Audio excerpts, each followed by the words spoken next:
Clever Elsa. There was once a man who had a daughter called Clever Elsa. When she was grown up, her father said, "We must get her married." "Yes," said her mother, "if only somebody came who would have her." At last a suitor named Hans came from a distance. He made an offer for her on condition that she really was as clever as she was said to be. "Oh," said her father, "she is a long-headed lass." And her mother said, "She can see the wind blowing in the street and hear the flies coughing." "Well," said Hans, "if she is not really clever, I won't have her." When they were at dinner, her mother said, "Elsa, go to the cellar and draw some beer." Clever Elsa took the jug from the nail on the wall and went to the cellar, clattering the lid as she went to pass the time. When she reached the cellar, she placed a chair near the cask so that she need not hurt her back by stooping. Then she put down the jug before her and turned to the tap. And while the beer was running, so as not to be idle, she let her eyes rove all over the place, looking this way and that. Suddenly, she discovered a pickaxe just above her head, which a mason had, by chance, left hanging among the rafters. Clever Elsa burst into tears and said, "If I marry Hans, and we have a child, when it grows big and we send it down to draw beer, the pickaxe will fall on its head and kill it." So there she sat crying and lamenting loudly at the impending mishap. The others sat upstairs waiting for the beer, but Clever Elsa never came back. Then the mistress said to her servant, "Go down to the cellar and see why Elsa does not come back." The maid went and found Elsa sitting by the cask, weeping bitterly. "Why, Elsa, whatever are you crying for?" she asked. "Alas," she answered, "have I not cause to cry? If I marry Hans and we have a child, when he grows big and we send him down to draw beer, perhaps that pickaxe will fall on his head and kill him." Then the maid said, "What a clever Elsa we have." And she too sat down by Elsa and began to cry over the misfortune.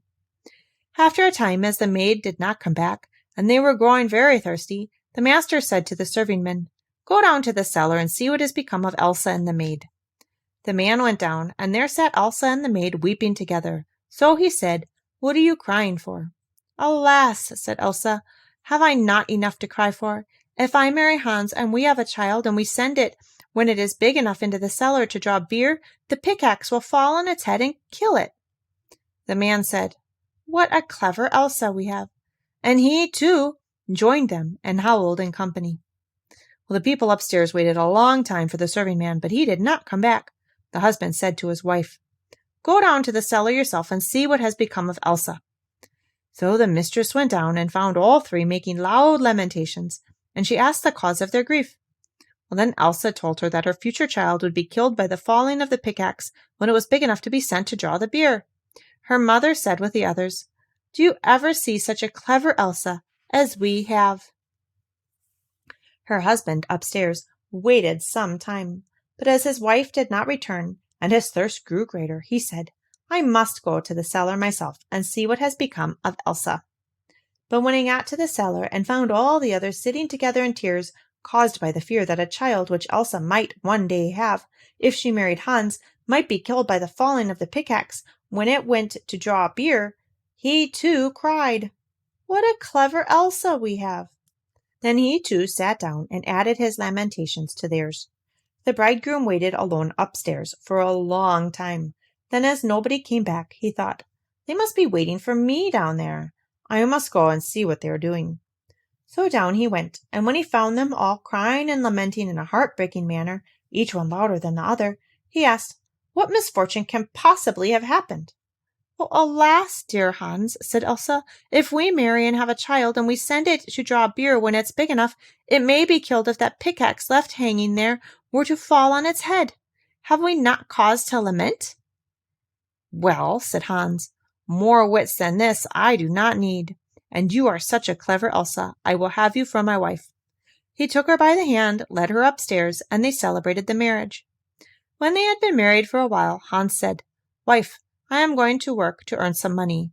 Do you go into the fields and cut the corn, so that we may have some bread." "Oh, yes, my dear Hans, I will go at once." When Hans had gone out, she made some good broth and took it into the field with her. When she got there, she said to herself, "What shall I do? Reap first or eat first? I will eat first." So she finished up the bowl of broth, which she found very satisfying. So she said again, "Which shall I do? Sleep first or reap first?" "I will sleep first." So she lay down among the corn and went to sleep. Hans had been home a long time, and no Elsa came, so he said, "What a clever Elsa I have. She is so industrious that she does not even come home to eat." But as she still did not come home, and it was getting dusk, Hans went out to see how much corn she had cut.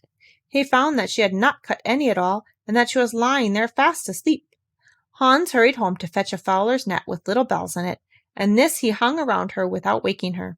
Then he ran home, shut the house door, and sat down to work.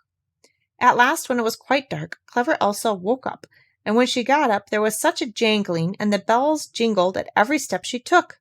She was terribly frightened, and wondered whether she really was clever Elsa or not, and said, "Is it me, or is it not me?" But she did not know what to answer, and stood for a time doubtful. At last she thought, "I will go home and ask if it is me, or if it is not me. They will be sure to know." She ran to the house, but found the door locked. So she knocked at the window and cried, "Hans, is Elsa at home?" "Oh, yes," answered Hans, "she is." Well, then she started and cried, "Alas, then it is not me." And so she went to another door. But when the people heard the jingling of the bells, they would not open the door, and nowhere would they take her in. So she ran away out of the village, and was never seen again.